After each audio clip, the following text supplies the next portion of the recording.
The ESL Mobile Open is a huge Clash of Clans tournament which has been taking place in the United States. Recently we had the playoffs, and that's what you're going to see in this video. Some of the best attacks from the 3 days of playoffs. This was 32 clans in a double elimination. By the way, all of these clans had been battling for months to get to this stage, but it now just leaves 2 clans who are going to battle at DreamHack Dallas. You will find out at the end of the video who them clans are. However, you have to keep an eye on the ESL Mobile Open YouTube and Twitch channels, because they will be releasing information before streaming that grand final so that you can see who is crowned the winner of this huge Clash of Clans esports tournament.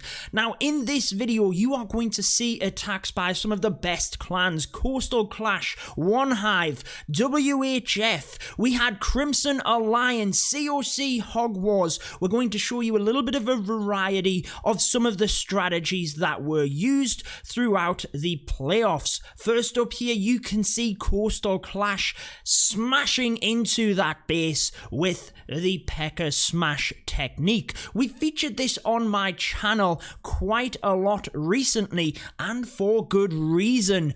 The esports scene is flooded with it. It was obviously used quite extensively within the ESL Mobile Open due to its 2-star and 3-star potential. However, there were a lot of other strategies used as well. You'll see some of them in this video. 3 stars with Lava Loon coming in clutch towards the end of the playoffs by Hive and Clash with Eric. We also seen miners quite heavily featured, E-Drags very nicely used throughout this tournament as well, and we'll try and show you a little bit of a variety today. But this war was between Coastal Clash and actually a couple of my friends from over at COC Hogwars. I want to show you one of their attacks now as well, because this was a roundabout as close as it got, and it really shows you how competitive these wars were.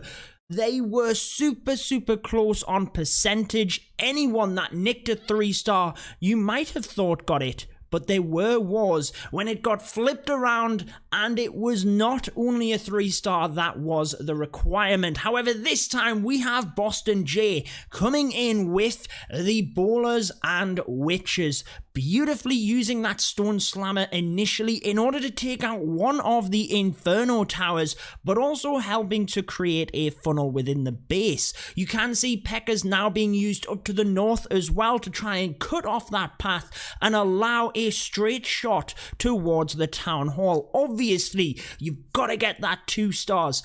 There were situations where 1 stars did occur within this tournament. Even in the playoffs, it does happen. So guys, do not let that discourage you.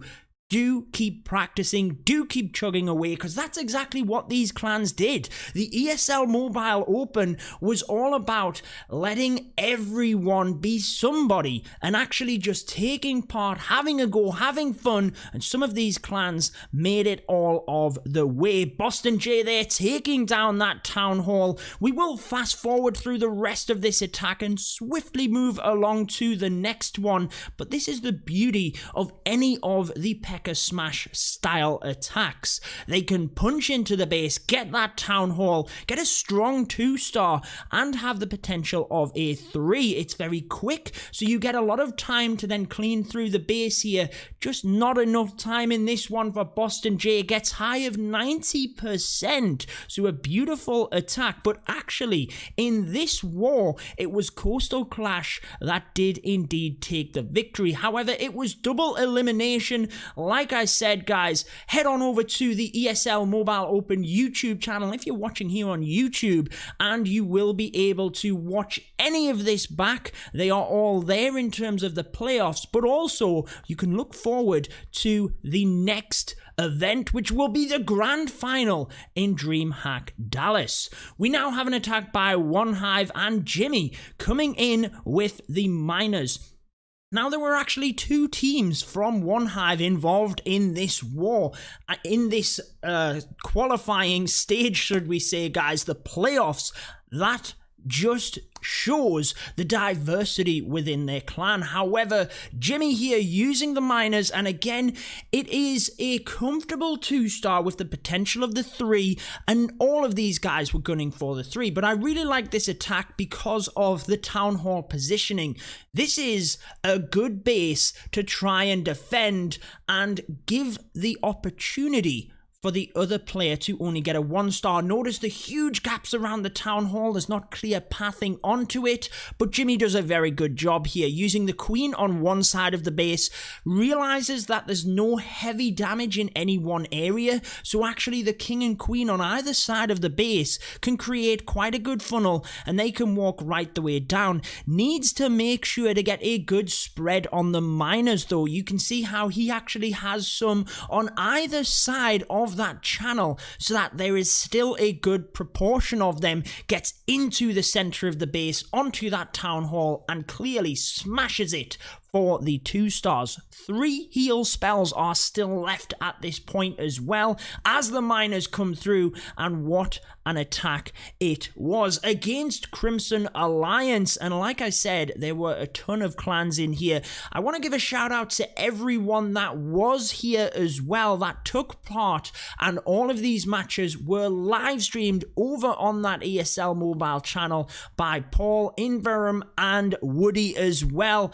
Like I said, guys, a ton of fun and definitely a good watch. There were a couple of moments as well. I remember once logging into the stream, seeing a clan about to take the victory, missing the Queen ability, and it cost the match. Devastating stuff, exciting times, peaks and troughs, but let's move on to another attack for you guys. This one, Crimson Alliance using the Pekka Bowler Bat. So you've seen the Pekka smash right at the start of the video. You then seen that attack by Boston J, which used the bowlers and witches. Now you can see the Pekka Bowler Bat variation, all very similar, before we move on to that last attack and then tell you the clans that have made it all of the way to the DreamHack Dallas Grand Finals. So with the Pekka Bowler Bat, it's similar to them other ones. You've got to create that funnel.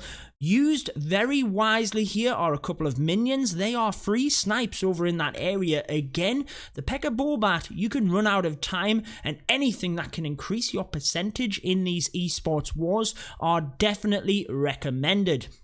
The Pekkas as well can create a fantastic funnel and then move into the base, which is what you see here, alongside the healers on top of them. They were used on the Queen, but they can quickly swap to the troops at the front, and that works incredibly well for this.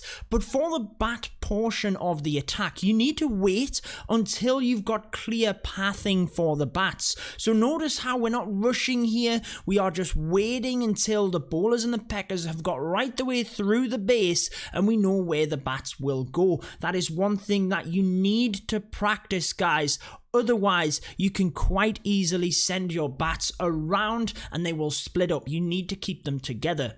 So in they come towards that northern section alongside, or that northeastern section, alongside the ice golem, which was used to distract the wizard tower. Freeze spells are also very much needed on this one, trying to freeze that multi-inferno. It did get a quick zap onto the bats though, and definitely took some of them down, struggling to get through the end of this. But again, a lot of the time with these attacks, the high percentage 2-star is what you need to secure, and that is where I want to show you some strategies that you can do that, and show you a bit of variety and the kind of strategies that were used in this qualifying stage in the playoffs.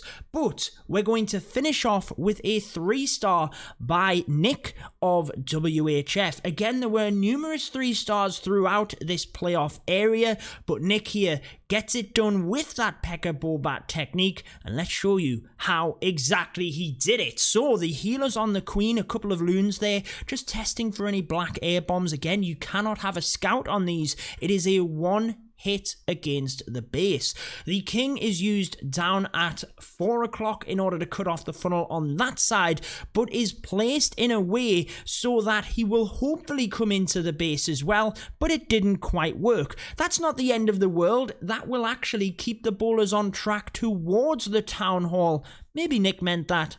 I don't know. By placing the king where he did, it assumably wanted the king to come down and in, but he walks up and keeps the bowlers on track. Is this pretty much the same base as the last one, showing you the difference to get it done? That Grand Warden's ability delayed means that the bowlers can get so much more value here as they move through. Very similar, but the jump spell also provides access up to that multi-inferno. Now look at this attack compared to the last one that you watched. There is so much more base already down. However, the Pekka Smash is used for this base. The bats were decided against because actually they went down incredibly quick to the multi last time, not able to get the Pekkas into that area to distract.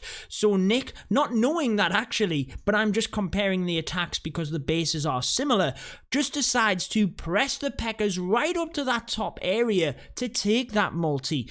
If you commit a rage, a jump, as Nick does here, you can't then use the bats because you need a lot of the spells. So despite that, Nick just uses the regular Pekka Smash up to the north, takes down that multi, and has enough to come down to this final multi-inferno and take it out. So I've shown you 5 different attacks from the playoffs. Hopefully gives you a little bit of a feel as to how it went. You can obviously see the stats overlay for the ESL Mobile Open, and again, the YouTube channel for that is linked down below so that you can check any of this out. You can have a little look at all of the different strategies I've been talking about, but there you go, guys. And moving on forward to the DreamHack Dallas Finals, our Coastal Clash and One Hive Team 2. So they are your 2 clans. Stay tuned for more on them channels linked below. But until next time, guys, peace out.